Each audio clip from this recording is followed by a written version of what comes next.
Umaga pa nga lang ay bising-busy na itong si mama sa paggagawa ng banli ng baboy. Kaya naman pagkagising ko ay inutusan na nga agad ako na magluto nga raw ako ng ulam dahil tanghali na. Wala nang ibang pwedeng utusan pa kaya naman ako na nga rin ang nagbaak na itong nyug at ako na nga rin ang nagkayod. Pag nagluluto talaga ako ay ito talagang pagkakayod ang talagang hindi ko gusto. Pero natatandaan ko nga nung bata pa ako ay gustong-gusto ngang matutong magkayod at talagang nakikialam pa nga ako pag nagkakayod si mama. Tapos ngayong matanda na nga ako at maalam na ay ayoko na nga itong gawin. At bakit nga ganun talaga mare, pag bata pa gustong-gusto mong makialam at gustong-gusto mong matuto. Tapos nung dumating yung time na maalam ka na at natuto mo nang gawin yung mga bagay-bagay ay ayaw mo namang gawin. Pag minsan man din ay talagang nakakatamad naman ay.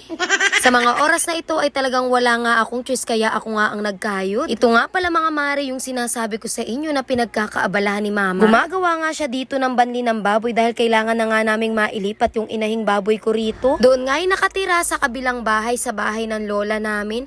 Ang kaso nga lang ay binenta na nga yung lupa nila doon kaya naman kailangan na nga naming ilipat agad-agad yung aming baboy. Si mama nga lang pala ang gumagawa nito at pati nga yung kapatid ko. Si mama nga yung nag-aasinta at yung kapatid ko naman ang tagahalo ng semento. Sobrang hanga talaga ako dito kay mama dahil halos lahat ng gawain ay alam niya ngang gawin. Ultimo trabahong panlalaki ay talagang kayang-kaya niya at daig na daig niya talaga si papa. Hindi rin naman pwede na magsasama sila dito sa paggawa dahil nga nag-aaway lang dahil parehas nga silang engineer.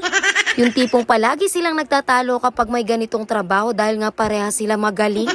Hindi ko nga talaga alam kung saan nga ito pinagli si mama dahil talagang lahat nga ng trabaho ay kaya niya ngang gawin. Yung tipong minsan ay nanay, minsan ay chef, minsan ay magsasaka, minsan naman ay manggagamot, minsan naman ay tobero, tapos minsan ay nagiging rapper din kasi nagbubunga nga.